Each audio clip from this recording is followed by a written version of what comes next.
because we know that we need to have some basic information about what linguistics is. So I will start from the 0 point so that you will get some terms which will be very helpful for our net perspective.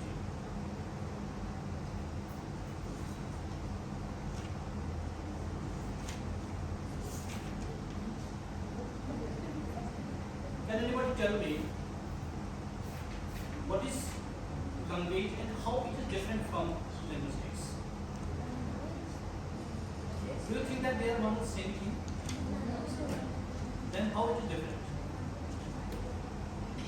So linguistics is the study of language. Linguistics is the study of language. And every language has its own linguistics. Whether that is Hindi, whether that is Urdu, every language has its own linguistics. And linguistics as a subject, when we talk about what it is actually, it is scientific investigation of language. When we speak about the scientific investigation, that means we are finding on the basis of investigation, on the basis of experiments, we are finding the properties of a particular language, we are finding the relationship of a language with other language classes.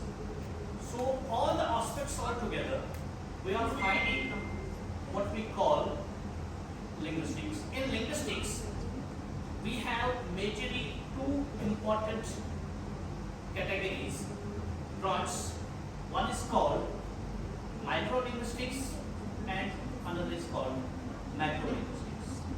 And what is this micro and what is that macrolinguistics? Microlinguistics means when our investigation, our examination is very limited to certain points like phonetics, phonology, morphology. Do you know these terms? Phonetics, morphology, or semantics, syntax. And this is very limited study of language.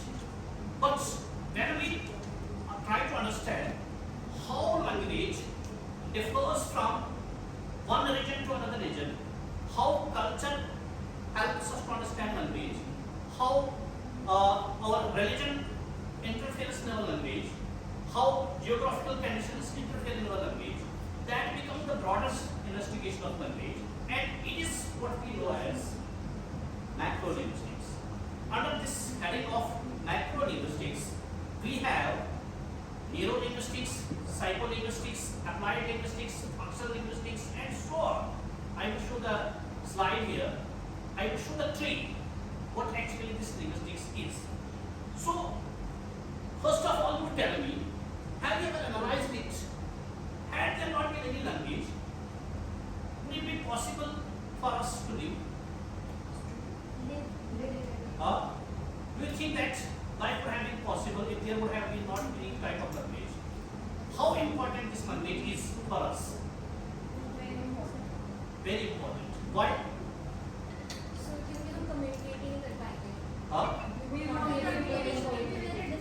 How you can define this language? It is the way of expressing emotions. Okay. We are expressing our thought, our emotions by certain means, mediums, like oral, like written, like lectures, like figures, like movies, like painting, whatever way we are using to express ourselves, this becomes the language. So I was discussing with Dilpreet, and Madam also know this thing, that we are using headlight for two purposes. One is to get a clearance of the road, and second is we are blinking it. And car who is coming from the opposite side, the driver automatically knows that there is some urgency and he wants to move very fast. We are not saying anything to the person, anything to the driver, but we are just giving the light. And it is also a part of communication. We are communicating with the person, with the driver, with the opposite person. So this language helps us not only to live a good life, to understand a culture, and it It's only because of this language that we are connected with the world. And nowadays, world has become a global village. And it is only because of this language that we are able to understand the teachings, the writings of the philosophers of different languages. It is all because of the translation. So translation is very important part so far as this language is concerned. I will discuss that a bit later. First of all, there are so many philosophers, linguists who have given the definition of language. You might have read in your PG that Discourses says that language is a system of signs, not words. We are not using words. We are not saying anything. We are just giving a sign.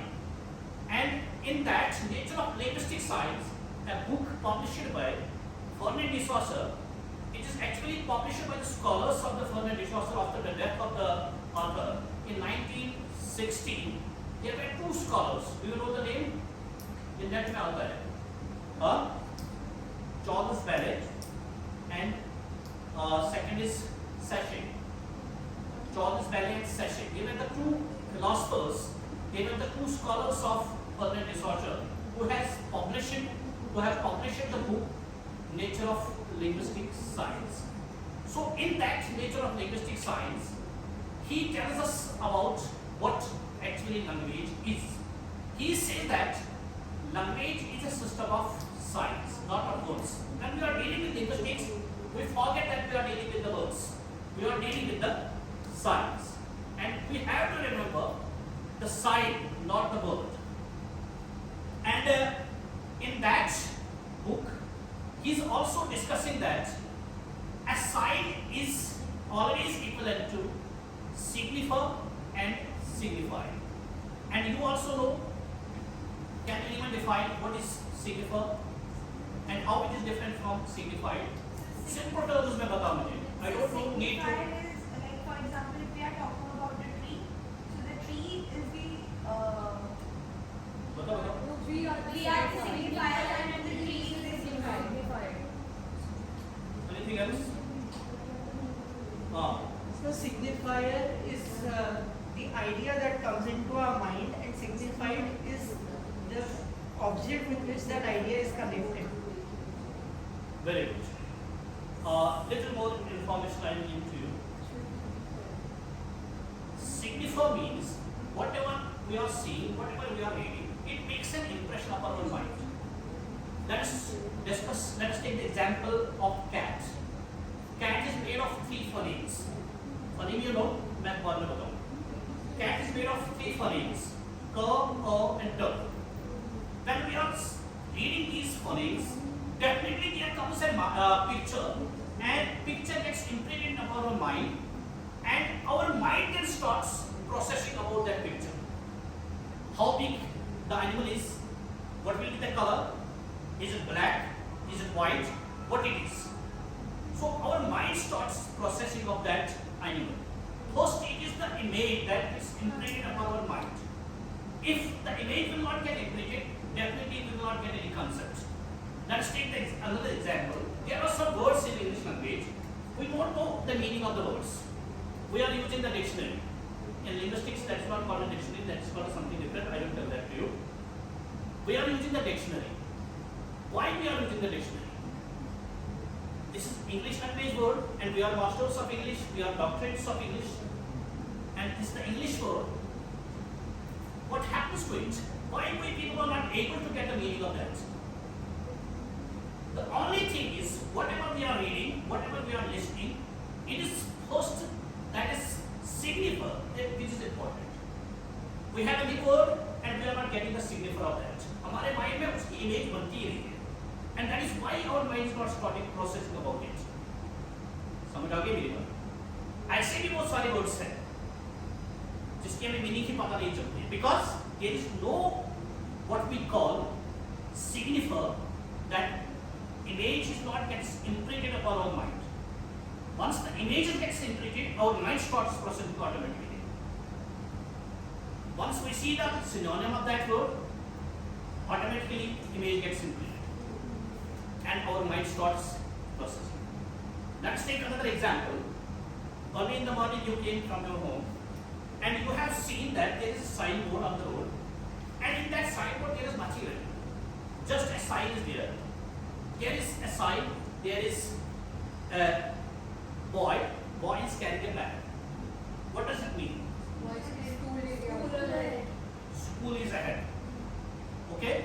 Then we have first light of that image, and definitely there comes mental image in our mind that is school. And then our mind starts processing. Is it primary school? Is it high school? Is it university? What it is? But automatically we are speeding down our speed of the car. So first important thing is that we must have, that is what we know, signifier. If we are having the signifier right, definitely we will be having it signified very clearly. Clear? Understood? And this theory is having another aspect. Do you think that there is any relationship between sound and its meaning? Chaucer says that it's arbitrary. Bernard Discourses says that it's arbitrary. There is arbitrariness of the sound. There is no relation at all. But nowadays, we are having some words, onomatopoeia type of words, like meow, cuckoo, whatever. They are also having, there is some relation in it. So this is almost a failure statement. But at the time of Bernard Discourses, people were not knowing this, and this became one of the important concepts of what we know as structuralism. So as a theory, structuralism, you might have gone through it, and in that concept, Bernard Discourses says that whatever existing there, it is made of certain structures. We are here, this building is made of certain structures, this hall is made of certain structures, and he is not talking about these things, he is talking about the language. Language is also made of certain structures. वो structure क्या है वो मैं आपको बाद में बताऊँ. ठीक? So here came another philosopher, Derrida, and he presented a paper in one of the conferences. He totally rejected the concept of structuralism. He had found some important issues related to structuralism, and the conference was organized by structuralists. Conference was organized by structuralists, but Jacques Derrida as a student, he has presented a paper, Structure, Sign and Play in the Discourse of Human Sciences. And in that essay, he says he is totally opposite to what Bernard Discourses has said. Like Bernard Discourses says that every structure has a center, and every element of the structure, it revolves around that center. Like we have atom. You are science students, we have atom. Atom is having a nucleus, and electrons are revolving around it. Same is the case what Bernard Discourses said, that every structure is having a center, and every part of that center is well connected with the structure. Let us take the example in order to understand this. In a family, we have a head of the family. Whatever passes, whatever thoughts he is passing, and we are accepting that. Blindly, we are accepting that because we have made him as a center. Clear? So, when Derrida presented a paper, he rejected his concept. He says that center is there. Center is there, structure is there, but it is not always possible that the center is within the structure. It may be outside. It is not possible that there is a certain structure, the center. It may change from one person to another person. Let's take the example. In your family, there are suppose 15 members or 6 members. In my family, suppose we are having 7 family members, and I am the center. suppose I am the center, I am totally controlling the family. And whatever the orders I am passing, and they are following it blindly. This is what Further Discourses says. Because I am the center and they have to follow. And the second, Jacques Derrida says that no, center is there, but it changes from time to time. Suppose I have to install this this application in my mobile, and I am not well versed about it, and my kid is well versed of doing this thing.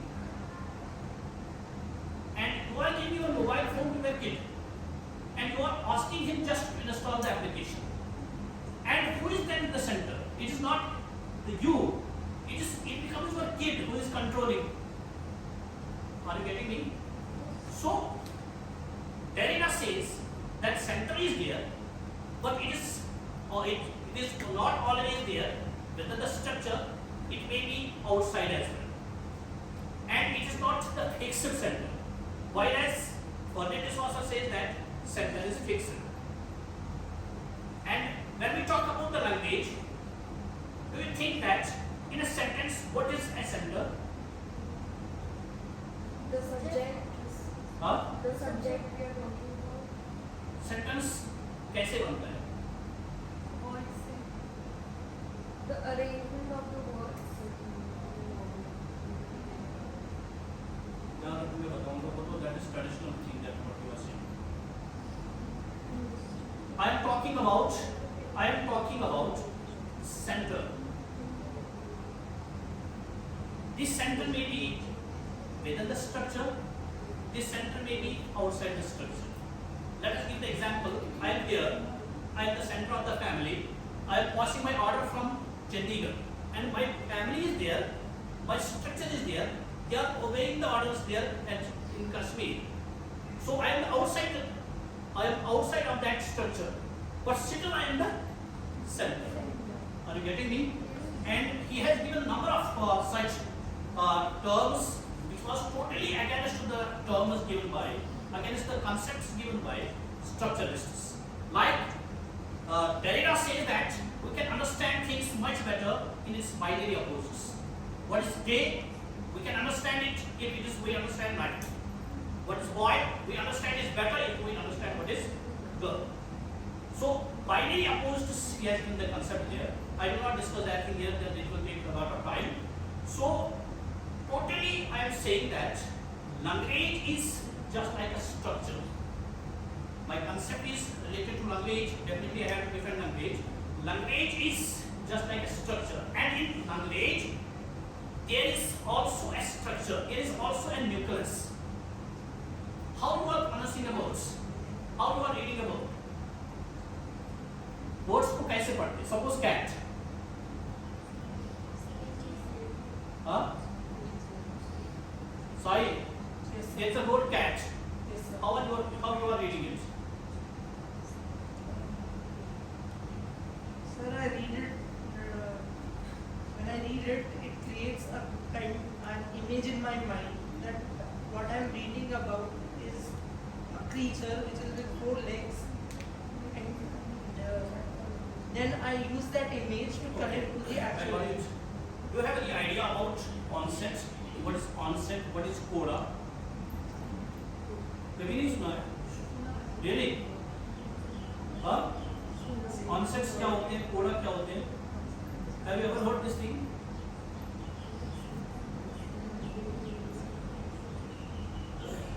सुनो. A word may be monosyllabic. Monosyllabic means only one syllable. A word may be disyllabic, means 2 syllables are there. It may be pentasyllabic, means 5 syllables are there, and so on. But in every sentence, in every syllable, this is the combination of onsets and codas. ये onset क्या होता है? Coda क्या होता है? Suppose we are reading it, the word cat. Cat is made of 3 phonemes: ka, a, and t. And in these 3 phonemes, there is only one vowel sound, that is a. Clear? And this vowel is always, that is called nucleus of the syllable. Nucleus कहते हैं. Vowel is called nucleus of a syllable, and you can identify how many syllables are there in a word. You can identify it on the basis of how many vowels are there in the word. A vowel makes a syllable. A vowel makes a syllable. Suppose there is a word which is having 5 vowel sounds.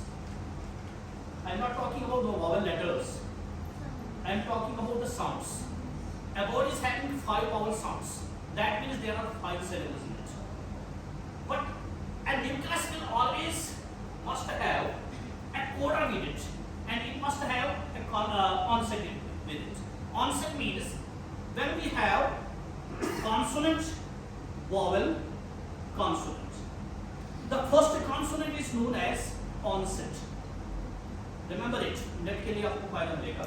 The first consonant before this vowel is known as onset, and after the vowel, the consonant is known as coda. C-O-D-A, coda. And in English, you can use only maximum up to 4 codas. Means every word, whatever word you have with you, there may not be more than 5 codas. अगर 3 है, vowel के बाद 3 consonants है, 4 है लेकिन फिर तो एक वाला नहीं हो, ऐसा कोई word है ही नहीं. I will once again repeat. We are identifying how many syllables are there in a word. We are identifying it on the basis of how many vowel sounds are there. Because vowel is the nucleus, and this nucleus is followed by consonant. This nucleus is there may be another consonant after it. The consonant before the nucleus, that's called onset. It may be 1, it may be 2, it may be 3, and after this nucleus, there may be at least maximum up to 4 consonants. These are called consonant clusters. नाम सुना है? Consonant clusters का नाम सुना है? Consonant clusters means when we have 4 consonant codas together, or 3 consonant codas together, and it becomes what we know as consonant cluster. ठीक? तो आप ध्यान में रख लीजिएगा. Whenever we have to pronounce a word, we have to first find out how many nucleuses are there, means how many syllables are there, how many vowel sounds are there, how many onsets are there, how many codas are there. Then we can have right pronunciation of the word. And I am talking about the concept given by Ferdinand Discourses. And in that book, Nature of Linguistic Science, there is a chapter. The chapter is titled as Object of Studying Linguistics. What is the object of studying linguistics?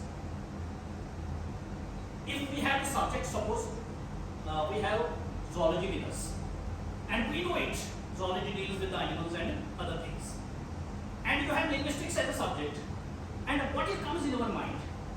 To which thing it is dealing? Language, अभी तो हमने discuss किया है. The object of study of linguistics is that is sign that what we have discussed. Better understanding of the sign. Clear?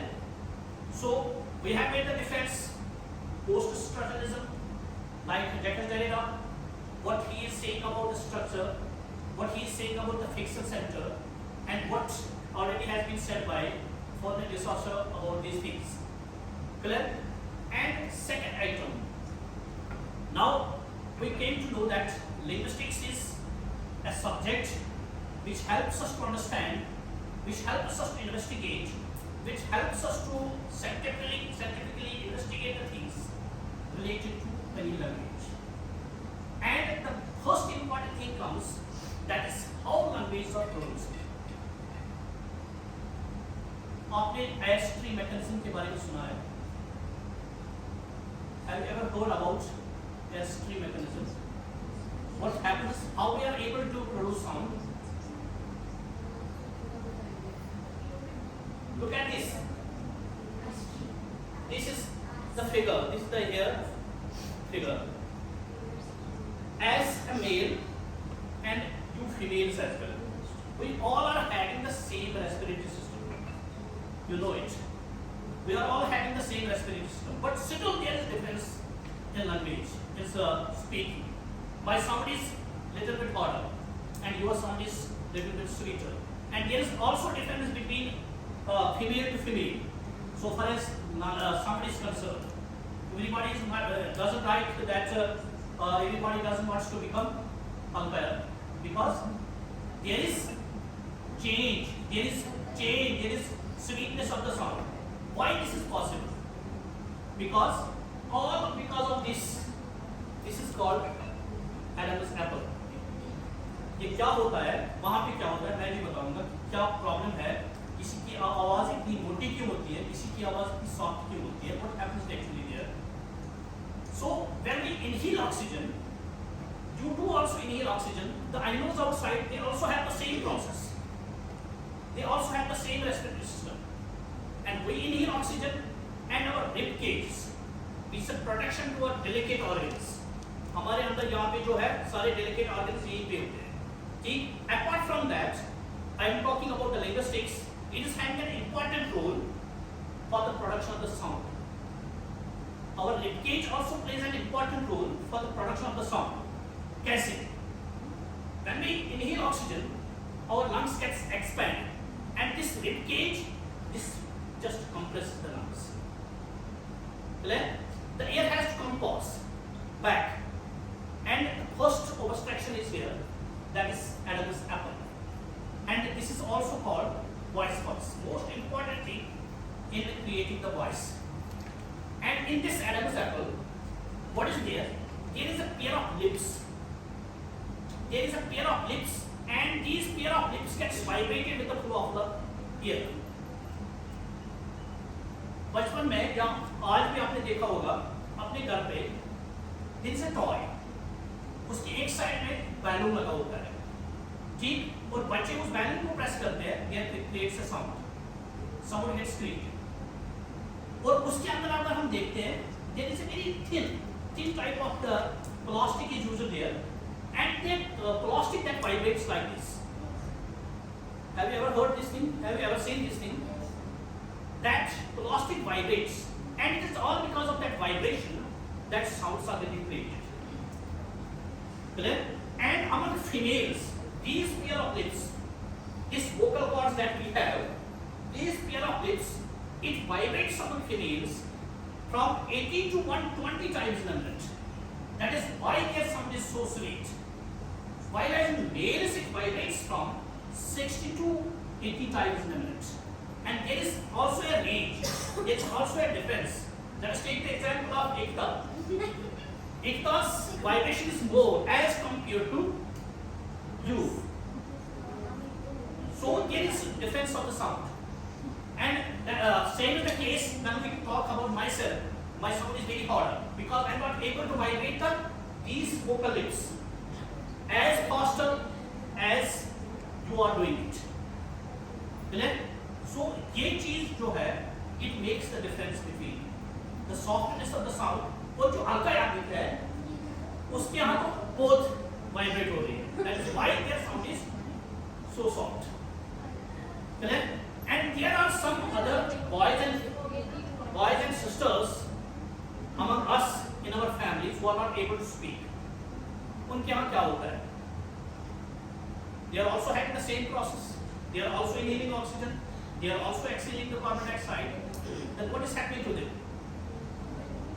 Their vocal lips are closely tight. जहाँ पे भी यहाँ तक tight है, जहाँ पे भी यहाँ तक tight है. There is very little space, and because of that little space, they are not able to vibrate these lips, and that is why they are not able to speak.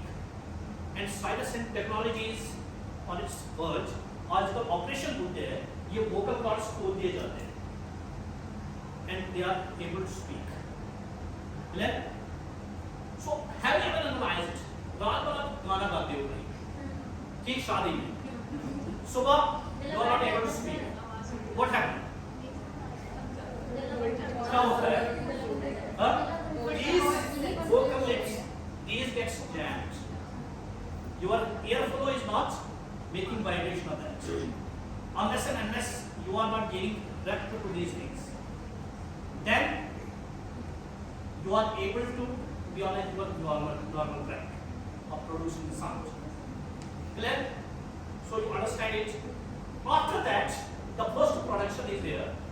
Have you ever heard? Have you ever seen in front of the mirror? हमारे मुंह में पीछे there is a flush hanging. What is that? Huh? This is called in linguistics uvula. You are right. But why is this there? What is this function? खाने की भी digestion में help करता है कैसे? so that जो food है वो विंड पाइप में ना जाए Very good. that is So far as digestive purpose is concerned, this uvula is generating saliva. ये इसकी biological जो property है. And second thing is that it is acting just like a policeman. यहाँ से sound आ गई, यहाँ से sound आ गई, and it is acting like a policeman. Whether the sound has to pass through oral cavity or through nasal cavity, यही track produce करता है. यहाँ से रेलगाड़ी आ गई, जहाँ पे देखना है कि ये oral cavity की through pass on करना है कि nasal cavity की through pass on करना है. Suppose nasal consonants are there. Clear? So it plays an important role. तो ये कहा जाता है, whenever you eat something, eating your lunch, you should not talk.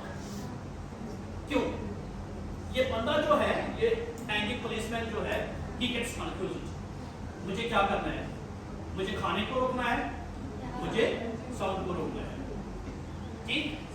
और ये जो बंदा यहाँ पे खड़ा है, जब हम खाना खाते हैं, it locks the windpipe, so that you couldn't get confused in windpipe. Clear? So it is having number of functions altogether. And after that, it is the muscular tongue, which is very important so far as the production of the sound is concerned. Tongue के कितने हिस्से होते हैं? There are 4 or 5 parts. One is root. Root is not having that much importance in linguistics. We have back side, just to the back, and this back side is helping us in producing.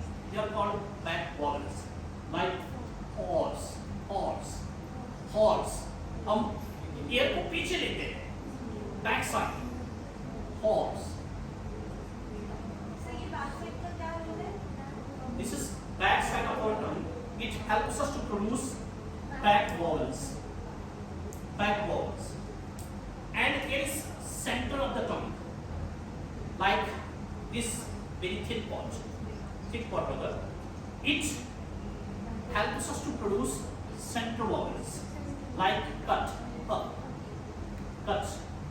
And this, where we can hold our tongue front part, this helps us to produce front vowels, like e, and. So you try to understand, you can get it when you read the charts, IPA and their function. And leaving that aside, you know आपको पता ही है कि sound create हो गई, we have created a sound. Now we have to identify whether this sound is vowel or consonant. What are the properties? How you can differentiate the two? बताओ, आप पे छोड़ता हूँ. साउंड जो क्रिएट हमने की है, जो सारा पास्ट और स्ट्रक्चर हमने बताया है, and we have cleared on that the sound is created. Now we have to identify this sound is vowel, this is diphthong, this is consonant. What is it? How you can identify it?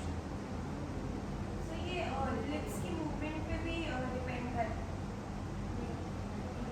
Anybody else? अरे यार, you are doing PG, you are doing doctorates. So practically just vowel sounds, the main articulator is the tongue. And the main difference between vowel and consonant sounds is the voice. Most of the, maybe all of the vowels are voiced and all the consonant sounds are voiceless. So that's the main difference, I guess. उल्टा बोल रहे हो. सही, आपका approach सही है, but उल्टा बोला है. All the vowels are voiceless and all the consonants are voiced. Actually, listen to me.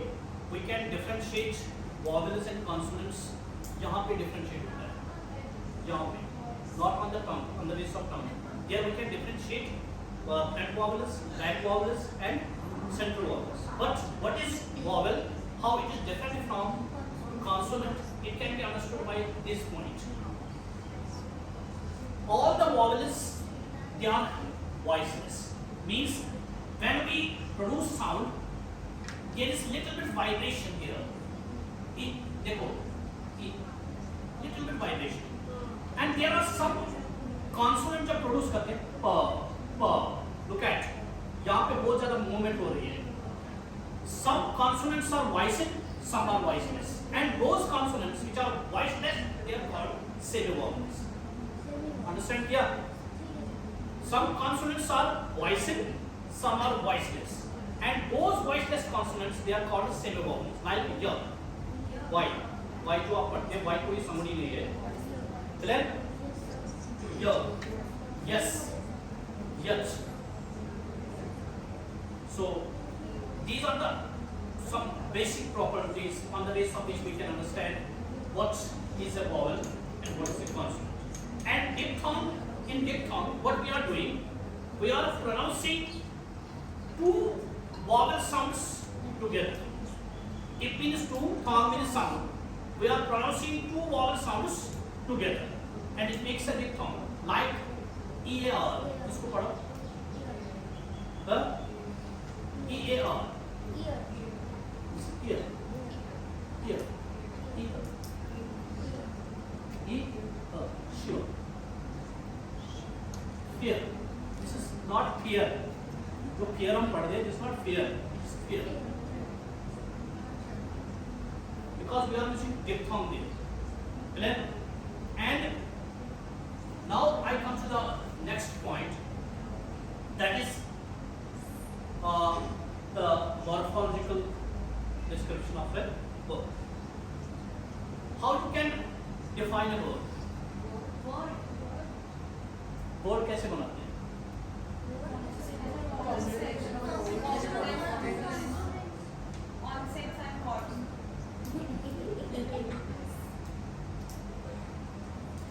Do you know that there is a long grammar behind the word? Grammar, अगर मैं आपको बताऊंगा कि word कैसे बनता है, there is a long grammar. सुनो, पहले word का concept है ही नहीं linguistics. There is lexical item. Linguistics का lexical item होता है. Word है ही नहीं. और क्या है वो मैं आपको बताऊंगा. आपने ये 3 Idiots फिल्म सबने देखी होगी. आमिर खान वहाँ पे बोर्ड पे लिखता है फरहान नाइट्रेट एंड प्री राडिकल. दोनों वर्ड्स की मीनिंग क्या है? नहीं, वर्ड्स की मीनिंग उन्होंने लिखे हैं, दोनों वर्ड लिखे हैं.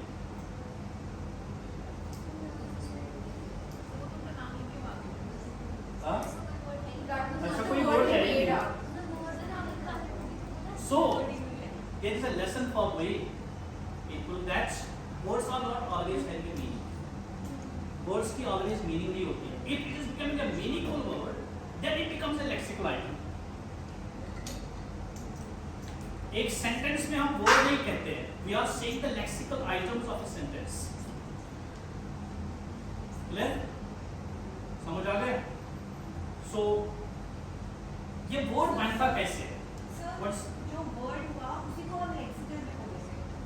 अगर वो meaningful है, if meaningful, then we can say lexical item. But it is not always that a single word makes a lexical item. Sometimes 2-3 words together in a sentence, they are having a meaningful unit. In a sentence, 2-3 words all together, they form a meaningful unit, and it becomes the lexical unit of that sentence. Sometimes a single word is having a meaning, and it becomes the lexical item of that sentence. Clear? Confusion तो नहीं है? समझ आ रहा है? And now I will be discussing about the morphology. Morphology is that branch of linguistics which studies the grammar behind the word, how words are formed, basic unit of any sound is that is phone. Phone, PHONE इसको phone जो मेरे जेब में है. Phone. Phone means sound. It may have meaning, it may not have meaning. अगर board यहाँ पे board होता मैं आपको दिखाता है इसकी रिप्रेजेंटेशन कैसे करती है. A phone is the basic minimal unit of a sound, smallest unit of a sound. But it is not always possible. It just has to be. Clear? And second thing is when one phone or two phones put together, they make a phoneme. Phoneme is smallest meaningful unit of a sound. Like आपको पता है चौ कैसे लिखते हैं? चौ ऐसे लिखते हैं ई और शो की तरह. We are using here two phones together. Those phones which were not having any meaning, but we are making them a meaningful phoneme. So in English, we have to say that English is made up of 44 phonemes, not sounds. आप कभी ये गलती नहीं करोगे कि there are 44 sounds. Generally, people are saying that in English there are 44 sounds. Sound means it may not have meaning. But we have to say that English is made of 44 phonemes and there are 24 phonemes are categorized as consonants and 20 phonemes are categorized as vowels. And among these 20 phonemes, there are 12 which are categorized as pure vowels and 8 are there which are categorized as diphthongs. Clear? Phoneme समझ आ गया?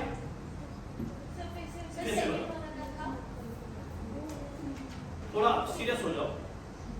I am talking about morphology.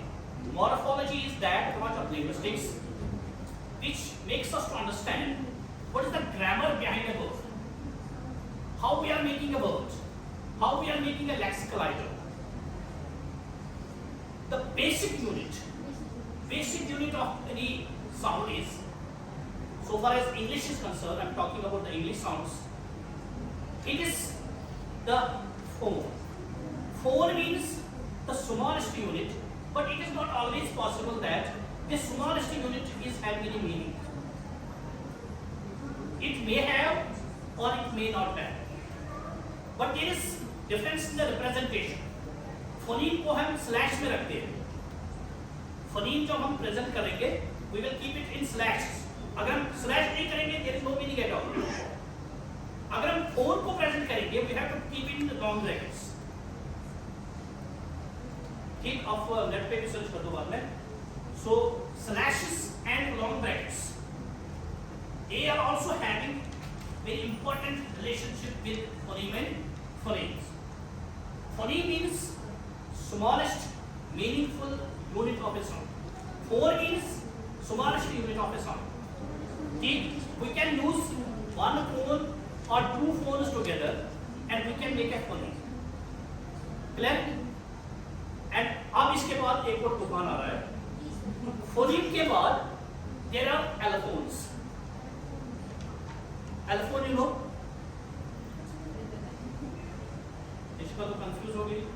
44 phonemes होते हैं English language में, 22 vowels होते हैं. 20 vowels होते हैं, 22 नहीं, 20 वॉवल्स होते हैं, 24 कॉन्सोनेंट्स होते हैं. और जो 20 वॉवल्स होते हैं, among that there are 12 they are called pure vowels, like e, a. Clear? And 8 they are diphthongs.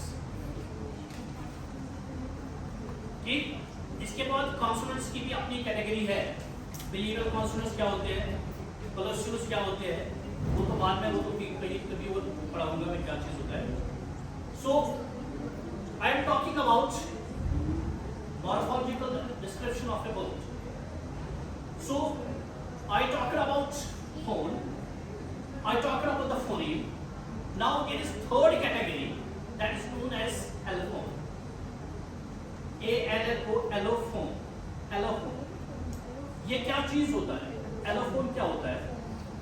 ALLOPHONE। ये एलोफोन क्या होता है?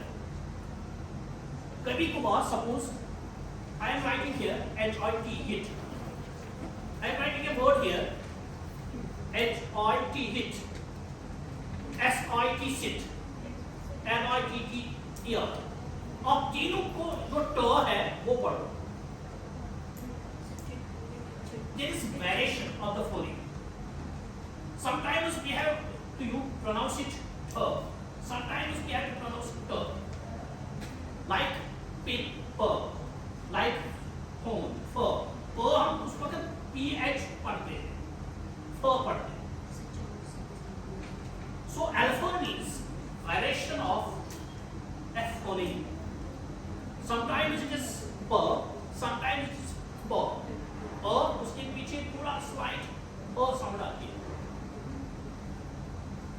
सो अब आपको समझ आ गया कि तीन चीज हमने बोले, एल्फोन बोला, फोनीम बोला और फोन बोला। Apart from that, when two allophones they are joined together, they gives us morpheme. Morpheme you know? Displacement. There are three morphemes in it. This is different, place is different, and ment is different. Displacement. This word is having three morphemes in it.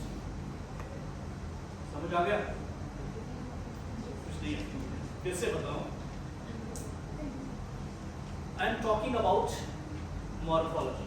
ध्यान रखो थोड़ा, ये net में भी आते हैं objectives. The basic unit of any sound, and I am talking here about English, the IPA system. According to the IPA system, the basic unit of English sounds that we have, that is phone. This is the basic, the smallest unit, but it is not always a meaningful unit. Then how it becomes meaningful? When we combine two phones together, it becomes a phoneme. Like च, च हम use करते हैं, च में हमें पहले T जैसा फिर श जैसा दोनों को आपस में मिला के we make a phoneme. But this phoneme is a meaningful sound. Is it clear? उसके बाद हमने एल्फोन डिस्कस किया है. एल्फोन means variation of a phoneme. Sometimes it is p, sometimes it is p, sometimes it is something different. So after that, when one allophone, one phoneme, two phonemes, three phonemes are put together, they make us a morpheme. Morpheme means smallest unit of a word. Smallest unit of a word, but smaller than the syllable. There is no condition in it. Syllable और morpheme में क्या फर्क है? There is no condition in it that there should be a nucleus. Syllable में एक nucleus का होना बहुत जरूरी है. While as in morpheme, there is no need of that nucleus. समझ आ गया मेरी बात? अगर है भी तो ठीक, अगर नहीं है तो चलेगा. और उसके बाद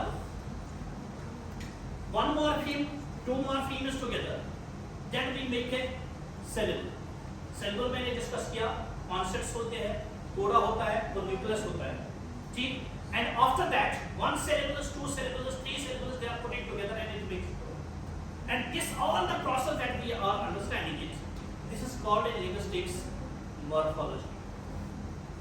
So this is different branch of linguistic study. तो अभी मैं आपके टॉपिक पे पहुंचा नहीं, आराम करो. तो इसके बाद हमने वर्ड अब सुना है कैसे बनते हैं. बहुत सारी चीज मिलके फोन, फोनीम, मॉर्फीम, एलोफोन सब कुछ मिला के एक वर्ड हम बनाते हैं. Clear? And after that how we make a sentence. ये कहते हैं लैंग्वेज को पढ़ना है. How we make a sentence, what is important there? But it is not always possible. I will show you here a slide. यहाँ पे मैं आपको स्लाइड शो करूँ. ये पढ़ो. In the sentence is a sequence of words, but in the sequence of words is not a sentence. Meaningful होना चाहिए. हाँ? it should not होना चाहिए सेंटेंस स्ट्रक्चर इसका एक सीक्वेंस होता है उसको फॉलो करना चाहिए उसका मीनिंग होना चाहिए फिनिश प्रॉपर होना चाहिए. Okay. it should have a structure syntax Okay, which is having a structure. Correct. Do you know what's the basic formula for a sentence? Sentence में क्या क्या होता है? Subject होता है, verb होता है, object होता है. ठीक? यही चीज होती है ना? हाँ? ये तो ट्रेडिशनल ग्रामर है. अगर मैं ऑटो वाले को बाहर कहूँगा वो नहीं करेगा ये चीज. उसके अलावा बोलो, उसके अलावा होता क्या है?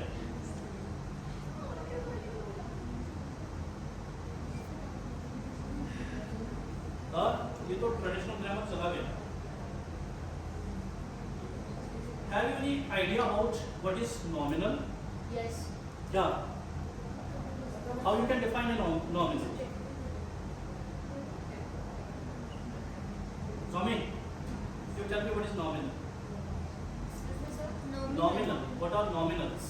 Innocent. What are pronominals? I'm not sure sir Huh? I'm not sure Anybody else? बाहर तो लेकर आई है आप बताओ. ये विशुद्ध टू को नहीं है. इक्वल लैंग्वेज है. Nominals क्या होते हैं? अरे पगलो, nominals means noun. क्या कर रहे हो यार? Nominals means noun. इसको noun नहीं पढ़ते हैं, इसको nominal पढ़ते हैं. Pronominal means pronominal pronoun. Nominal phrase are there.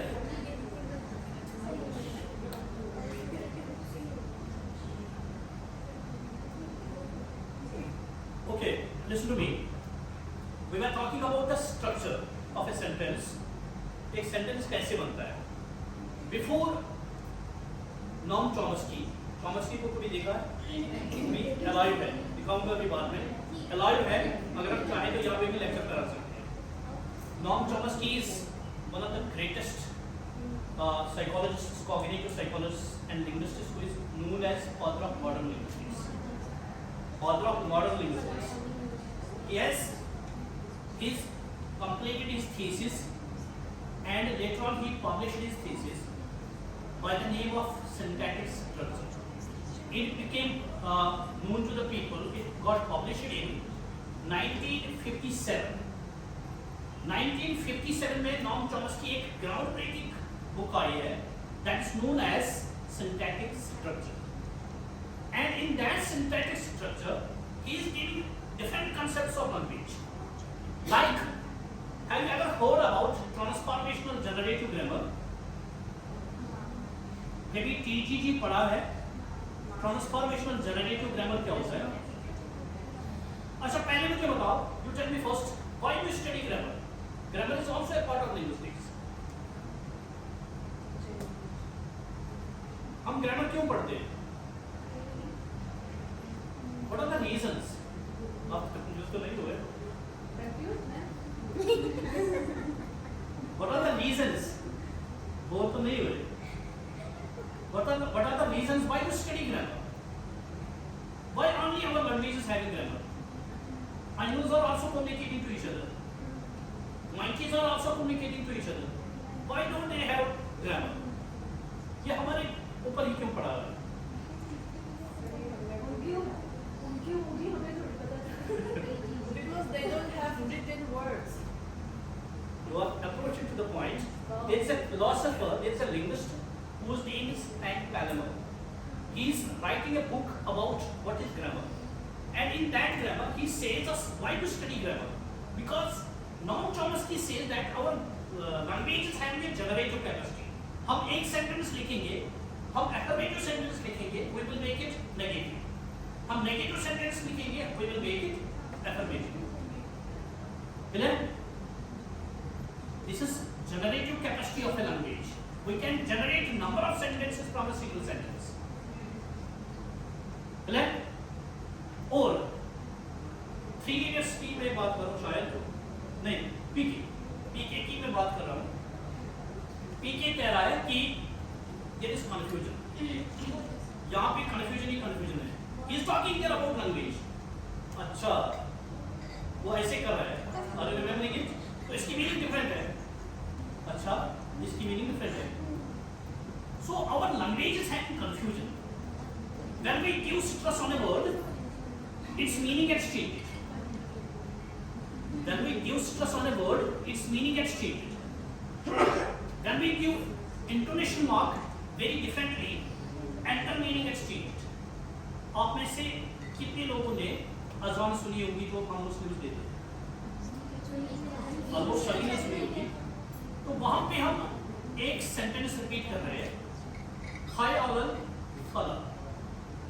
हाय अवल फला means come for the prayer, come for the success. Fala, try to understand. Come for the success. Fala means success. अगर अजान देने वाला इस फला को फला पढ़ेगा, तो उसका मतलब है कि जमींदारी करने के लिए आओ मुझे।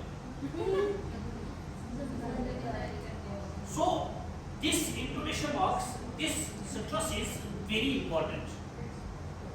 तभी तो मैंने 5 बार इशिका को बोला कि यहाँ पे पढ़ो मैंने क्या लिखा है। It is not ecolinguistics, इकोलिंग्विस्टिक्स।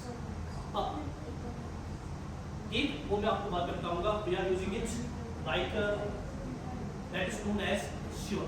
There are 70% words in English where we can use sure. Sure is a sound, sure is a sound. अच्छा, वर्ड मैं बता रहा हूँ, MOTHER, इसको पढ़ो। हाँ, कौन कौन पढ़ रहे हैं? सुबह जो स्टैंड का जो पढ़ो इस वर्ड को। MOTHER, हाँ, कैसे पढ़ो? नेट सर्च करो इसको कैसे पढ़ते हैं। नहीं, इसको पढ़ते कैसे हैं? वर्ड को कैसे पढ़ते हैं?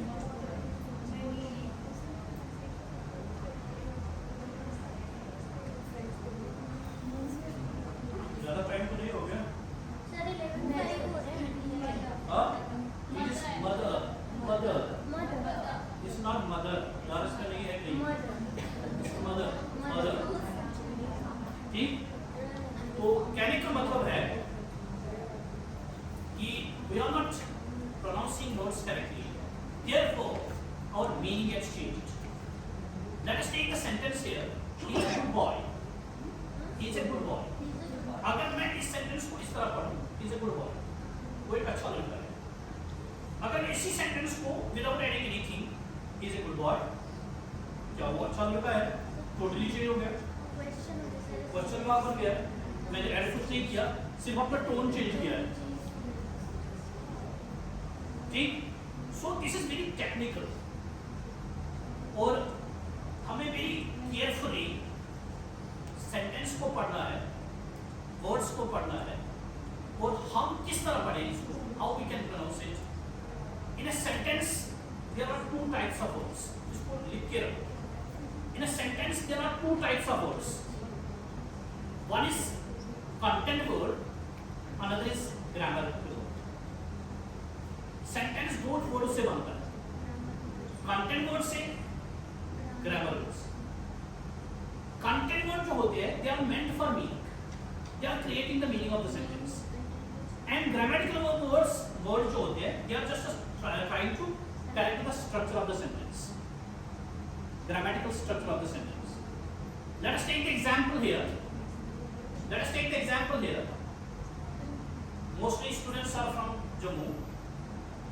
I will tell here that Ishika is going to Jammu. This is the sentence. Ishika is going to Jammu. इसमें content word क्या है और grammar word क्या है और कहाँ पे हमें जोर से पढ़ना है, कहाँ पे हमें slowly पढ़ना है।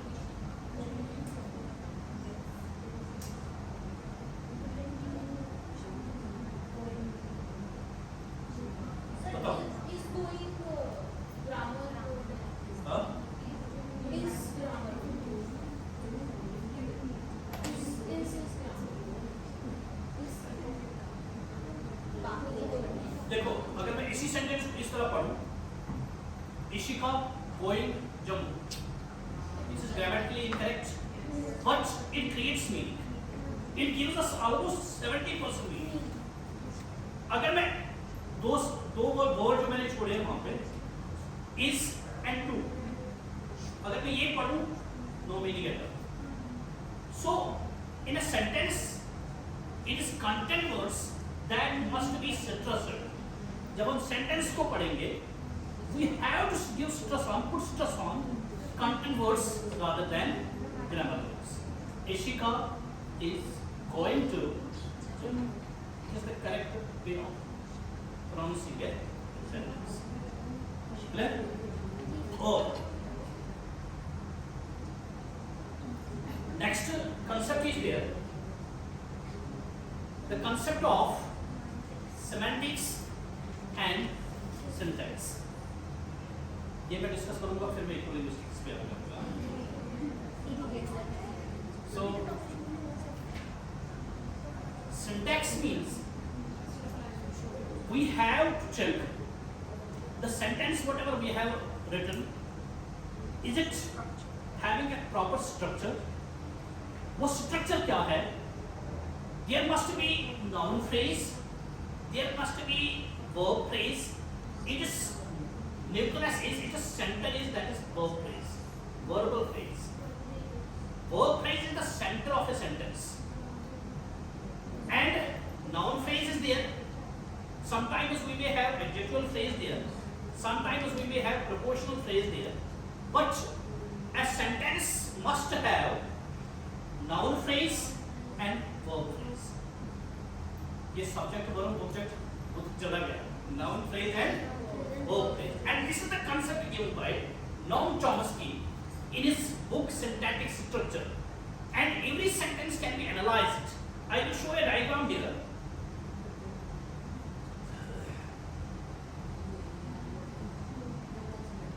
Look at this. Look at this. She wanted the dress on the. This is the sentence. This is the sentence here. इस तरह एक ट्री डायग्राम, जिस लिंग्विस्टिक्स में इसको ट्री डायग्राम कहते हैं. We are just analyzing a sentence properly, whether it follows the pattern given by Noam Chomsky, who is saying that a sentence must have verb phrase and sentence must have noun phrase. It may have two noun phrases, but there must be at least one verb phrase. And look at this. This is NP means noun phrase, VP means verb phrase. अगर मैं इसको explain करूंगा तो फिर other lectures में चला जाएगा, तो इसको आप देख लीजिएगा. ठीक. सो एक सेंटेंस में ये स्ट्रक्चर होता है. And this is what we call, this part of linguistics is known as syntax. And syntax tells us whether your sentence is having a correct structure or not. It has nothing to do with meaning. वो meaning दे रहा है नहीं दे रहा है. It has nothing to do with that.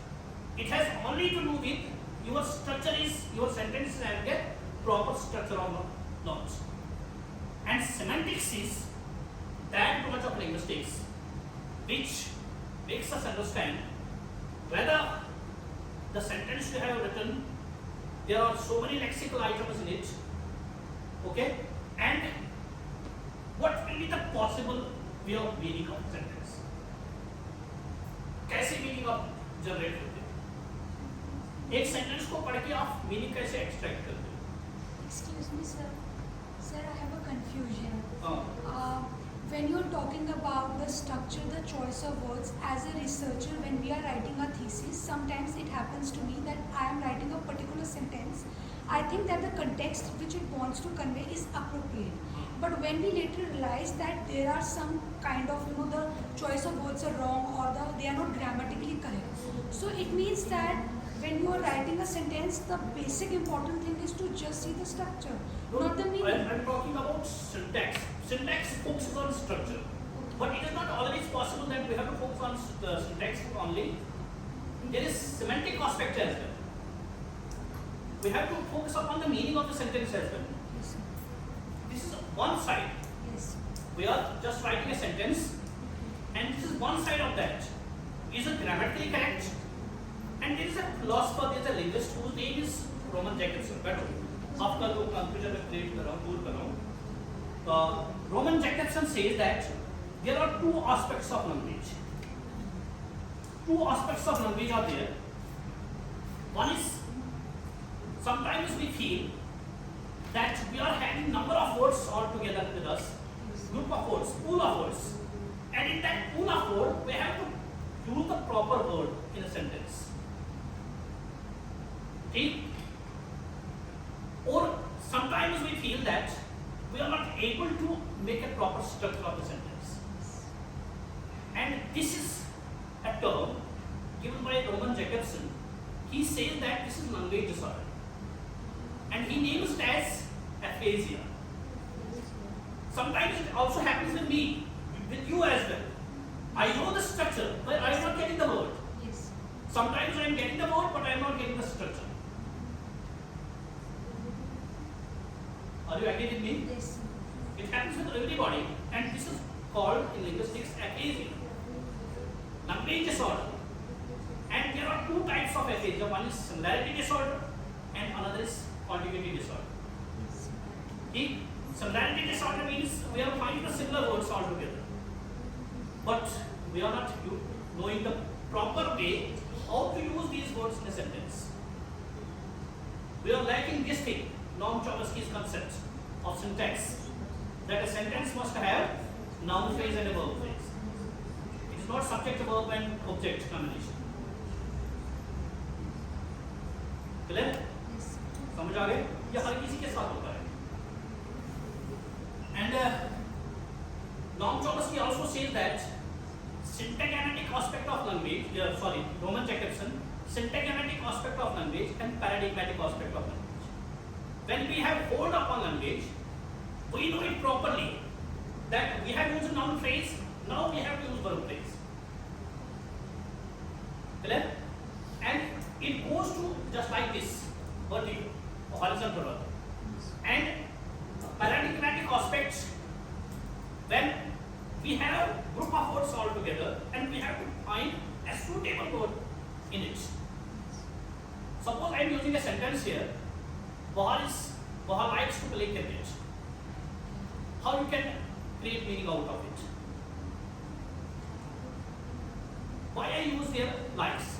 I would have used it because there is also possibility of use that word. But according to the language, according to the structure, according to the semantic aspect of the language, it is likes that suits here. It's not hate. Clear? Yes.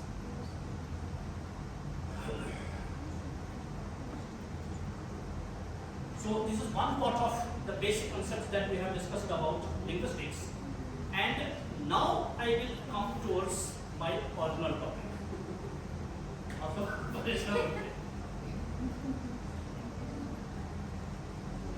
I hope you could have got a little bit knowledge about what linguistics is, what are the basic terms, how is word different from next. Huh?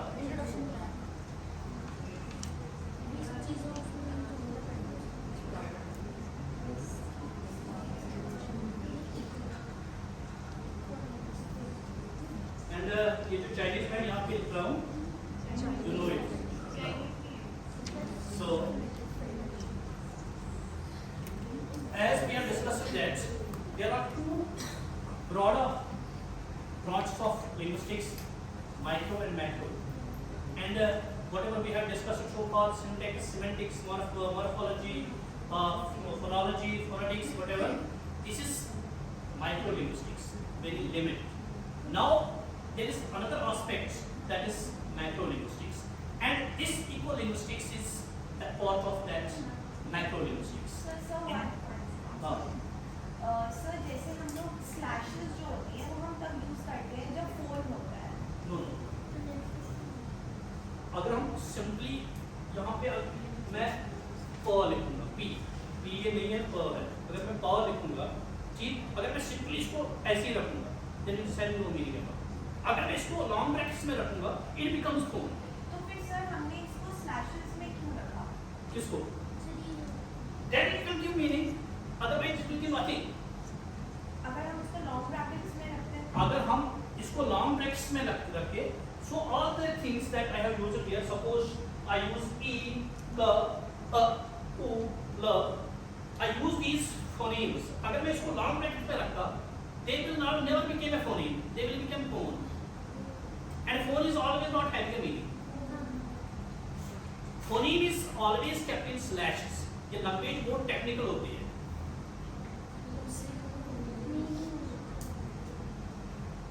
अगर मुझे cat लिखना है क और ट, I have to use slash at the end. अगर मैं ऐसे ही रखूंगा तो there is no meaning of that. Clear? So I am talking about ecolinguistics. This is branch of what we understand as macrolinguistics. In fact, this is offshoot of a new budding edge of new concept of social linguistics. And social linguistics itself is a branch of macrolinguistics. ये social linguistics कौन सी बीमारी है, क्या है, मैं आपको बताऊं. चलो ये चीज हमने डिस्कस किया है, लिंग्विस्टिक्स क्या होता है वगैरह हमने ये चीज डिस्कस किया है. Look at the tree. ये linguistic tree है. And these are the basic concepts that we understand in this tree of linguistics. Suppose we have neurolinguistics, psycholinguistics, sociolinguistics, and applied linguistics, functional linguistics. All that what we have, a group of a bundle of the concepts that makes what we know as linguistics. But it is very important to say that linguistics has just roots in every subject, be it philosophy, be it psychology, literature तो में है ही, and in every subject you will find it has its roots. So this is a scientific subject, very practical subject.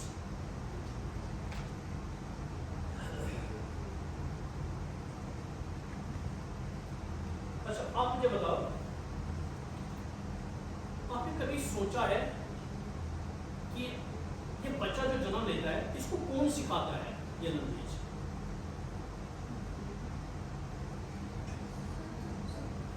बच्चे को कौन सिखाता है?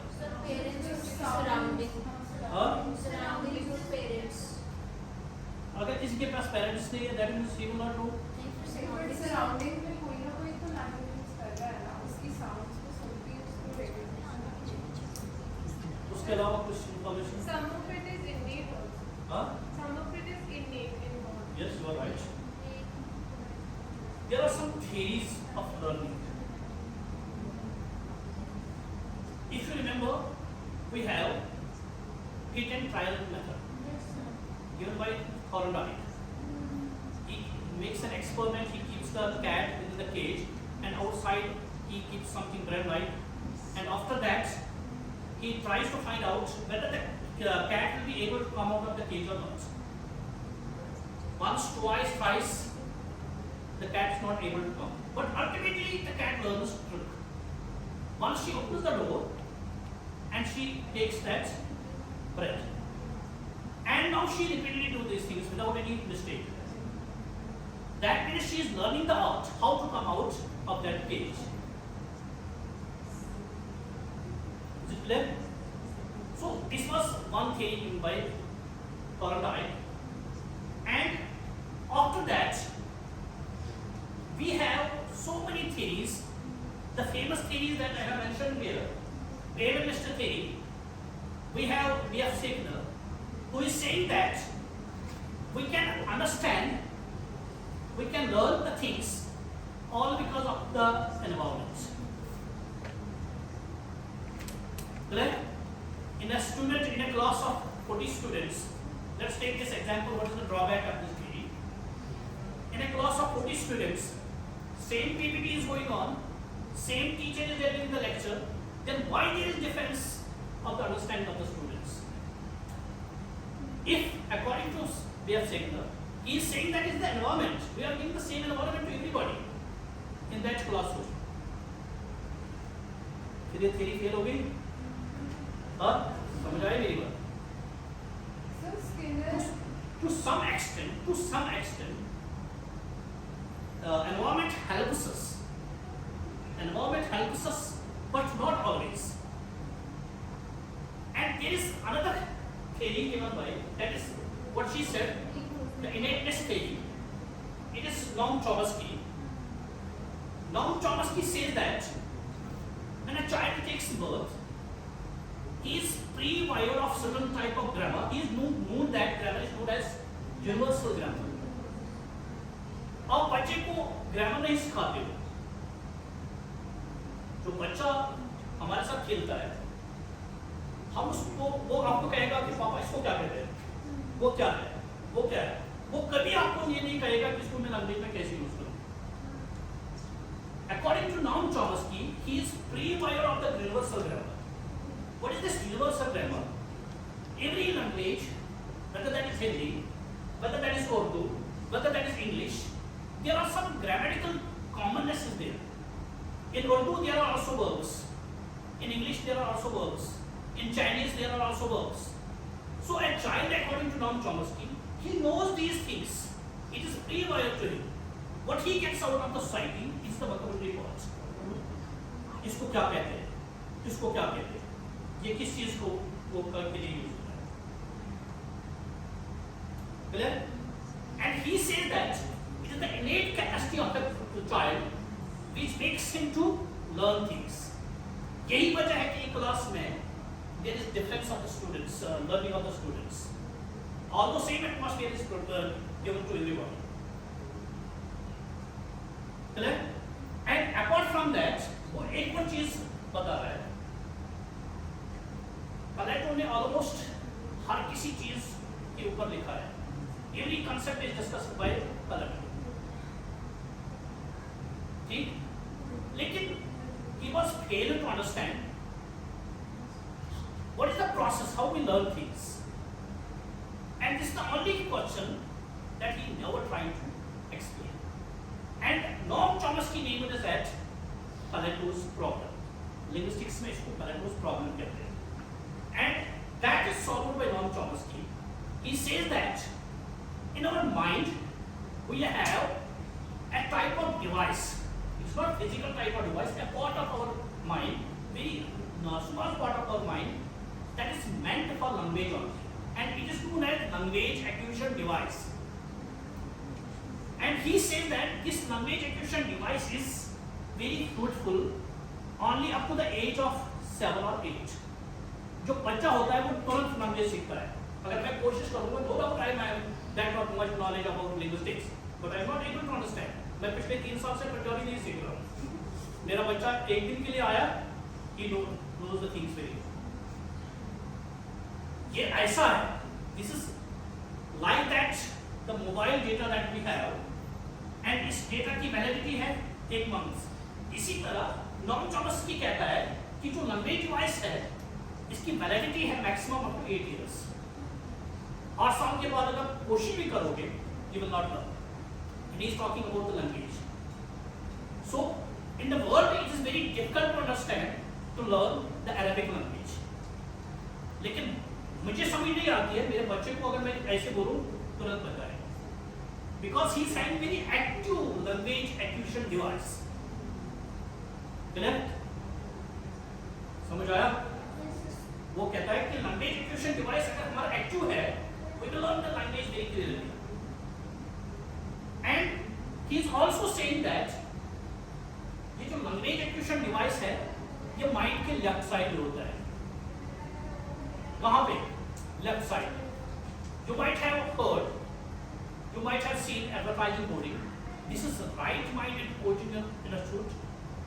You have never seen that left-minded coaching in a suit. Why? Board आपने कभी देखा होगा. There is written right-minded coaching in a suit of English or anything else. Not, you will not find it that left-minded. Why? Any reason?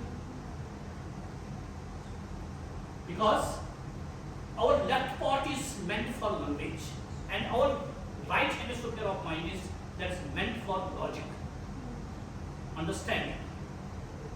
अगर किसी को अल्लाह बचाए, अगर किसी को एक्सीडेंट होता है और उसका लेफ्ट साइड हर्ट होता है, वो सबसे पहले वो लैंग्वेज की चली जाएगी. फॉर सम टाइम, कुछ टाइम के लिए he will not speak, अगर उसके लेफ्ट साइड में कुछ प्रॉब्लम हो. I am having the personal experience of this.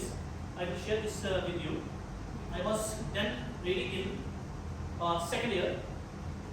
तब क्रेज था कि पल्सर बाइक है, तो मैंने भी घर वालों को बोला कि लेके आओ, मेरे पास मारुति है, मैंने मेरी दी और मैंने घर वालों को बोला कि पल्सर लेके आओ. ठीक, और घर वाले मान गए. और उसके बाद I have given the accelerator लोगों को दिखाने के लिए कि मेरे पास पल्सर बाइक है और किसी के पास नहीं है. तो हमें लगता है, आपको भी लगता है कि लोग हमें ही देखते हैं, किसी को टेंशन नहीं है. ठीक, और आगे जाके एक गाड़ी लोड कर रही थी एप्पल्स, ठीक, अपने गांव के बाहर. तो एक बच्ची हमारे गांव की वो रोड क्रॉस कर रही थी and I try to save her, और मैंने जैसे ब्रेक लगा दी और इस पल्सर ने मुझे नाले में फेंक दिया. ठीक, ऐसा कुछ नहीं था, बाहर कुछ नहीं था. ठीक, लेकिन आई वॉज टोटली अनकॉन्शियस. मुझे 3 महीने तक कोमे में रखा गया था. मुझे कुछ समझ ही नहीं आ रहा था कि what is happening there. Clear? और 3 महीने के बाद जब मुझे पता चला, सुई की दाने के बराबर कहीं पे लेफ्ट साइड में खून जमा हुआ था, blood clot. Just a very small tip. और मैंने सोचा यार ये तो इतनी टिप पे मैं तो पूरा सलमान खान बन गया. तो लैंग्वेज जो है, first thing what I have there forget to speak with the people, because मेरे लेफ्ट साइड पे हुआ था. So now Chomsky says that it is language acquisition device which is always in your left side, and this language acquisition device helps us to learn language. And after that we have, इसको क्या पढ़ेंगे, इसको पढ़ो जरा. John, उसके पीछे आगे John है. हाँ, इसको जॉन कैसे पढ़ते हैं? जॉन फ्यूजे, इसको जॉन फ्यूजे पढ़ते हैं. And he is also supporting Noam Chomsky.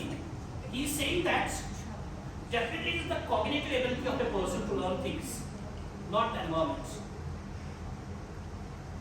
Clear?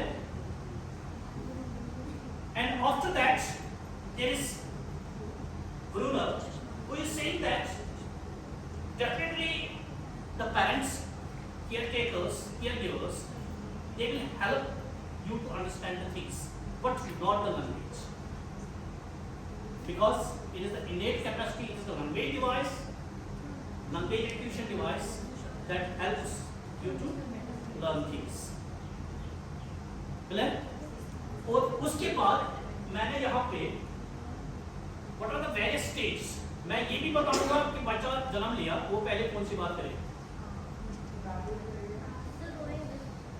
वो पहले, हाँ, ये स्टेज जो आप पढ़ो कहाँ कहाँ पे कौन कौन सी बात की जाती है. लेकिन जब हमारा बच्चा बोलना शुरू करेगा, most probably he will speak those consonants, behavioral type of consonants like pa, pa, ta, जो head या lips जो इन्वॉल्व होते हैं. At the end, जब उसकी एज बढ़ेगी तब जाके वो back consonants, back vowels produce करेगा, लाइक ऑस. ये ऑस नहीं, ऑस जो पीछे लेना पड़ता है. ठीक, और these are the different stages. I know you are all, I will not explain it. And there is a difference between learning and acquisition. And what are the differences there? In language acquisition, it is in subconscious manner. You are not knowing that my mind is getting something. आप बातें करते जाते हो, आपका mind अपना काम करता है. ठीक, it will be done in informal way. Whereas learning के लिए you must have laptop, you must have this projector, you must have AC as well. So we must have a formal setting for that. And this acquisition mainly focus upon the communication, and learning focus upon the grammar, the style, and acquisition is faster than learning, and it's done in a passive manner. किसी को पता ही नहीं चलेगा कि आपका mind Aamir Khan की तरह वो जो वो हाथ पकड़ता है वो लेता जाता है, ठीक, किसी को पता ही नहीं चलेगा.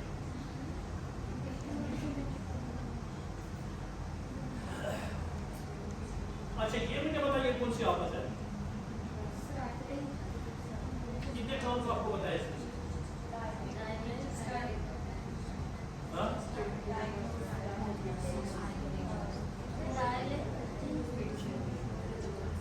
Because we are discussing social linguistics. We are discussing social linguistics. In social linguistics, we have to understand how culture, geographical conditions, climate, it affects our language. It develops our language. How it helps to develop our language. Religious, कहीं जगह पे conflict चल रहा है. That conflict also affects our language. ठीक? तो there is variation of standard language. Standard language, the optional language that we are using. Clear? And this was started by Geoffrey Chaucer. Geoffrey Chaucer ने जो आगे बढ़ाया है वही हम आज पढ़ रहे हैं. ठीक?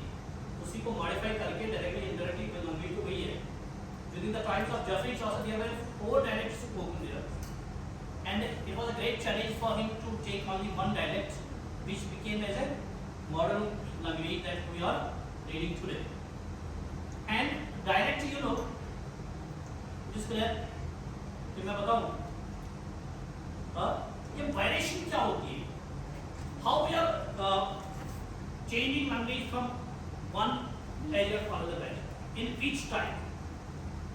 It is change of language with respect to the grammar, with respect to the meaning, and with respect to phonetics.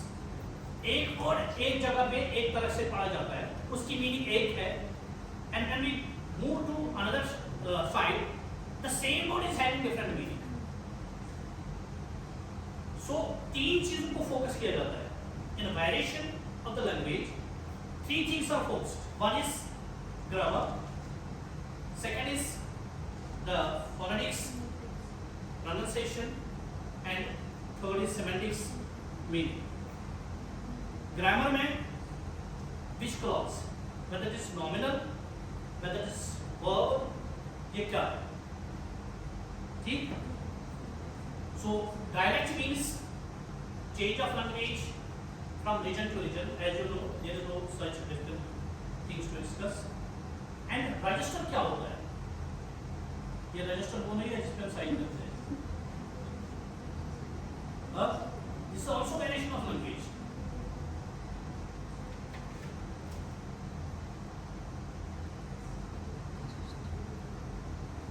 और ये मैं बताऊँ, this is always official. Official way of speaking with somebody. And how it is then different from standard language? Certain words. Listen to me.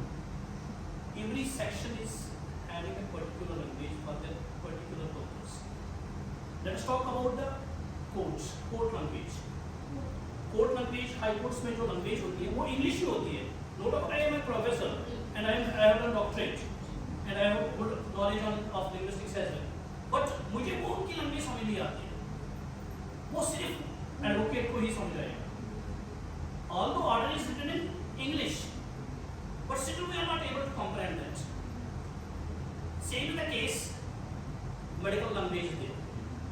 कभी ऐसा हुआ कि आप doctor के पास बैठे हो तो मेडिकल रिप्रेजेंटेटिव आ गए, वो आपस में बात करते हैं, इंग्लिश में ही बात करते हैं, we are not able to understand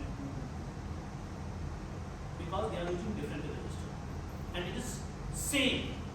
वही कोर्ट ऑर्डर वहाँ पे भी कश्मीर में भी करेगा, वही कोर्ट ऑर्डर लंदन में भी करेगा, दिल्ली में भी करेगा, सेम लैंग्वेज होगी. And idiolect. Idiolect means when in a society an individual he is using language very differently from other people. At individual level, there is variation of language at individual level. ऐसे भी लोग होते हैं किसी society में, they are using language differently, whereas the other society is using language differently. Social acts means in a society, suppose in Chandigarh, when we move towards this area, Gudwa area, ये लिखते गुड़वा है, पढ़ते खड़वा है. जब मैं यहाँ पे आया था तो I was so much confused about this कि लिखते कुछ और है, पढ़ते कुछ और है, और उसकी मीनिंग कुछ और होती है. ठीक? और चंडीगढ़ में ही you will find out that there is slight difference from region to region, and a particular society, upper class society, they will be using different language. Same Punjabi, but their language will be different. Their accents will be different. Their terminology will be different. Whereas other people, they will be using different. So this is social acts. And then we have vision. Suppose you have to come to Kashmir, and there is nobody who can speak or understand your language. What you will do? क्या करोगे? आपको communicate करना है, because you have to live there, you have to work there. Huh?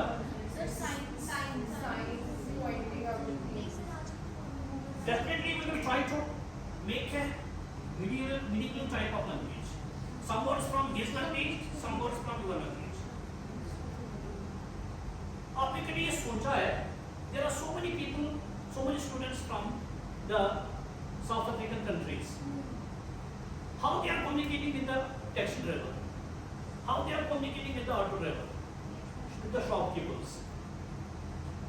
So they are using some words from their own language. They are using some words from Hindi. They make a mixed type of language, and this is what we call pidgin. And when this pidgin becomes the mother tongue, it becomes Creole. Suppose कोई ऐसा है, वो यहाँ पे shifting हो गया, ठीक, उसके बच्चे को पता नहीं कि एक्चुअल मेरे फादर की क्या लैंग्वेज थी, and what is the language of the people outside, and he makes the mixed type of language as his mother tongue, and it becomes what we know as Creole.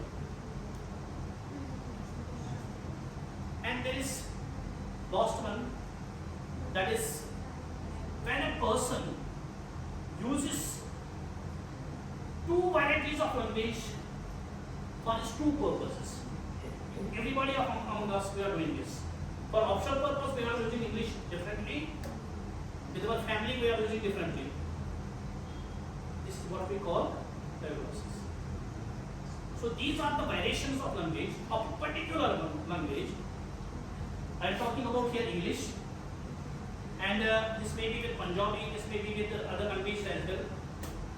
So I hope you understand this. And if we go for the definition, you will find that almost every concept is having the same definition.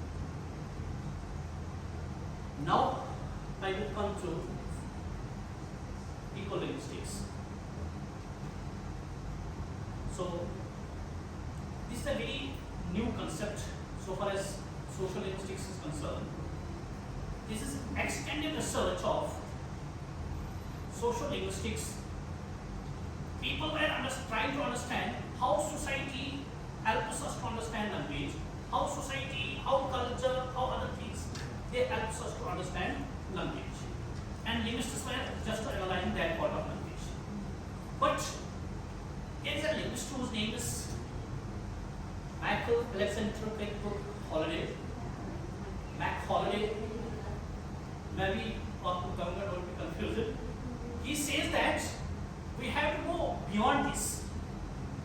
जो हम social linguistics के लिए कर रहे हैं कि culture, how it affects our language, how religion affects our language, and we have to go beyond that. We have to find out how language helps us to understand our ideology towards nature, towards environment, and how language helps us to sustain the environment.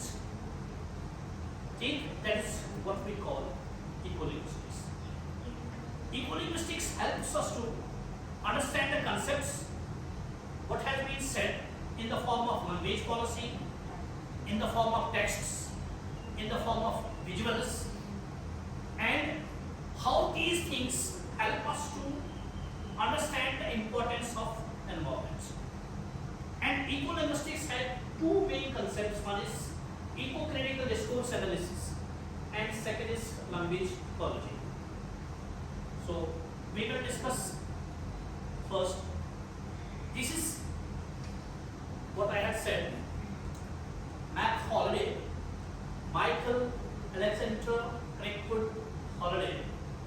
He has given this concept in 1990s, means very recent, and there is possibility of research on this subject as well. And in a talk, the new ways of meaning, the challenge to applied linguistics, he has given this concept that we have to go beyond what we are thinking about social linguistics. We have to introduce our language so that it will be very beneficial for us to develop such an understanding within us that will be very positive for the environment. It can sustain us, it can help us in sustain the environment. So, he is the person who is famous for his concept that is known as inferential systematic functional grammar. ये क्या चीज है? अगर आपको याद है, मैंने ये डिस्कस किया. Foreign Discourses says that language is a system of signs, not words. Clear? And he also supports that. He says that language is a system of signs, but in a particular social context. फिर से बताओ. What is this here? I am saying it. What is it? Thumbs up. इसकी meaning है हमारे पास, है ना? We are taking it as thumbs up. अगर हम सऊदी अरबिया में जाएंगे, we are showing there. I will be beaten there because उनके लिए गाली है. So according to Michael Holiday, he says that in a social context, we can define language. This is semiotic aspect of a particular region. So he supports somehow to the concept given by Foreign Discourses. And these are the key concepts in social linguistics. When we have to understand what social linguistics is, we have to understand ecological disorder, discourse disorder, language environmental perception, biocultural diversity, sustainability and language policy, and these are the areas and these are the applications. And we try to quickly try to explain this. Ecological discourse analysis. This is an approach which helps us to examine how language shapes and reflects our understanding of ecological issues. Language जो हम use कर रहे हैं किसी purpose के लिए, अगर हम लैंग्वेज यूज कर रहे हैं for the environmental purpose, what sort of language we have used, what sort of metaphors we have used here, and how these metaphors can help us in understanding the importance of ecosystem or environment. So इसको हम analysis करते हैं. कैसे? Discourse में first concept, it involves the examination of text, spoken communication, visual media, everything that is about the environment where we use language. Media is itself a language, and visual arts is itself a language. We are putting the signboard here, that means we are telling people something. So we are trying to investigate these things, how fruitful these sayings are, how fruitful these texts are about environment, and framing what sort of ideologies we have developed in our mind about the importance of environment, and how language helps us to develop ideologies, framework, and understanding related to environment. Correct? And we have to change our ideologies, and we have to understand the beliefs that we have about environment that has been shown to us, and power and hegemony, how language challenges the concept of the power and the structure of hegemony. यहाँ पे power and hegemony में हम जब ecological discourse की बात कर रहे हैं, यहाँ पे powerful है तो अपनी जगह पे है, ठीक? अगर उसने कोई discourse किया है environment के लिए, we have to analyze that whether that is very fruitful for the environment is or not. If that is fruitful, then we will accept it. No doubt he is powerful. So then we have intertextuality. We examine various types of environmental texts and we try to find out what is the correlation between these documents and how they can help us in understanding of environmental issues. And these are the methods that we are using to understand, to analyze the texts, like textual analysis is there, critical discourse analysis is there, narrative analysis is there. That means narrative analysis I will try to explain here. We have so many narratives about the environment and its effect upon human beings and how human beings affect upon environment. So we try to use this approach to find out whether these narratives are correct or not. Whether the language used in these narratives is that good to understand what is how we can sustain our environment, and after that there is language and environmental perception. जहाँ पे मैं आपको एक joke सुनाऊंगा. कल मैंने दिलप्रीत को बोला था कि उनके पास एक डॉग है, ठीक? और वो डॉग जो है वो दिलप्रीत की भाषा को समझता है, वो दिलप्रीत उसकी भाषा को समझता है, ठीक? एक बार once there was a student, a person who came to a say to a Peer Baba, and he was very much curious to know about the language of the animals, what they are speaking and how they are thinking about humans.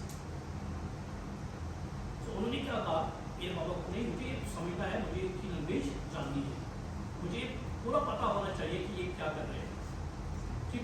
Peer Baba ने बोला कि नहीं, छोड़ दो, ये different word है, we never try to disturb their word. लेकिन बंदे ने कहा कि नहीं, मुझे सिखाओ. And after that उसने कुछ टिप्स दिए हैं, और ये जो लड़का है इसने जाना है कि कुत्ते को आपस में बात कर रहे हैं वो क्या कर रहे हैं, और जो आपस में जो एनिमल्स बात कर रहे हैं वो क्या कर रहे हैं. तो ये घर पे बैठा था, तो इसकी बीवी ने बचा हुआ खाना बाहर फेंका. At the same time, a stray dog and a cock, they came, ठीक? और इन दोनों ने आपस में बात करनी शुरू की, स्ट्रे डॉग ने भी और कॉक ने भी. कॉक ने कहा इसको कि ये थोड़ा सा है, इसको खाने से आपका पेट नहीं भरेगा, मुझे खाने दो, ठीक? कल इसकी बकरी मर जाएगी, वो तो सिर्फ आपकी है. तो बंदा सुन रहा है, इसने कहा कि नहीं तो मेरी बकरी मर जाएगी, इसने बकरी को ही बेच दी, ठीक? तो सुबह फिर ये रूटीन हुआ, और डॉग ने बोला काकू की यार तू तो बहुत खतरनाक है, आपने कहा था कि बकरी मर जाएगी, इसकी बकरी तो नहीं मरी, आपने मुझे भूखा ही रखा. अब कॉक ने आज बोला कि नहीं, इसकी जो वो गाय है वो मर जाएगी, फिर 2 दिन के बाद इसकी गाय है वो मर जाएगी. ये बंदा जो है ये अंडरस्टैंड कर रहा है इनकी लैंग्वेज को, और इसने गाय भी बेची. अब फिर सेम इंसिडेंट हुआ, डॉग आ गया तो उसने उसको बोला यार आप तो बड़े झूठे हो, आप तो बार बार बोल रहे थे मुझे ये होगा लेकिन ऐसा नहीं हुआ। अब कॉक ने कहा कि अब बंदा खुद मरेगा, अब इसके जो रस्म वगैरह है लोग कुछ खाने के लिए देंगे वो सिर्फ आपका है। अब बंदा परेशान हो गया, आपने अपने आप को मैं क्या करूँ मैं तो अब मैं क्या करूँ, मैं तो मर जाऊंगा। ठीक, वो ये भागे उसी पीर के पास चला गया। तो पीर ने कहा था कि इनका अपना वर्ल्ड है, we should not try to interfere in that world. But here, it is the language that helps us to perceive the nature. हम कहीं जगह पे जाते हैं और वहां पे हम साइन बोर्ड्स देखते हैं, and all because of that sign boards, we become aware about the area there. Clear? So, language is a very important thing that helps us to understand the nature around us, and we perceive our nature all because of that language. And biocultural diversity. There are so many cultures, so many traditions are there, so far as our country is concerned. But these traditions somehow, these cultures somehow, they are internally connected to each other. And ecolinguistics helps us to find it out that how these cultures are connected to each other. And then we have another concept, that is sustainability and language policy. The language policy of a nation, it also helps in the sustainability of the environment. अगर policy सही है, then it is good, the environment of that country will be better. And these are the areas of the study of linguistics or ecolinguistics. Environmental narratives, the narratives in the form of texts, in the form of films, in the form of other type of communication, and what they are telling us about environment, and we can understand it with the help of ecolinguistics. And language and conservation. Language helps us to conserve our identity, our culture, our tradition, our environment as well. If your language is used good, definitely you can be able to preserve your culture and tradition and environment as well. And linguistic landscapes. Linguistic landscapes means the names that we are giving to different environmental places, like this name is for that street, this name is for that particular place. अगर धमाका नाम होगा तो बच्चे वहाँ पे जाके धमाका ही करेंगे, तो ये environment को प्रॉब्लम होगी ना. So we have to use the name very appropriately, and we have to use the language, the signboards that we are using there on the tourist spots. What is written there on these signboards, they should be checked very properly whether the language used there, is it good for environment or not. So these are the applications of ecolinguistics. We can apply it in environmental education, ecotourism, and media and communication. With the help of these, we can give awareness to the people that how environment is very important for us.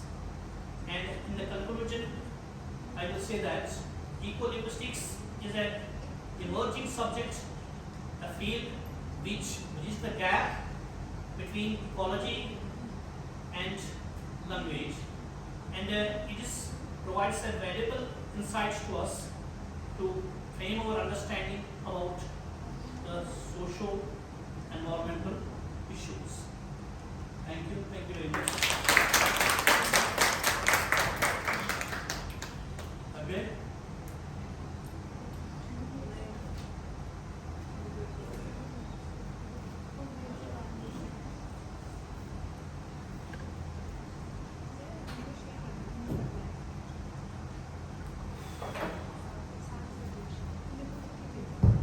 Thank you so much, sir, for this beautifully crafted presentation. We learned so much from you. We feel like we knew nothing about linguistics, but it was more of a knowledge. Thank you so much for sharing it. Now, this will be the lunch break. And the next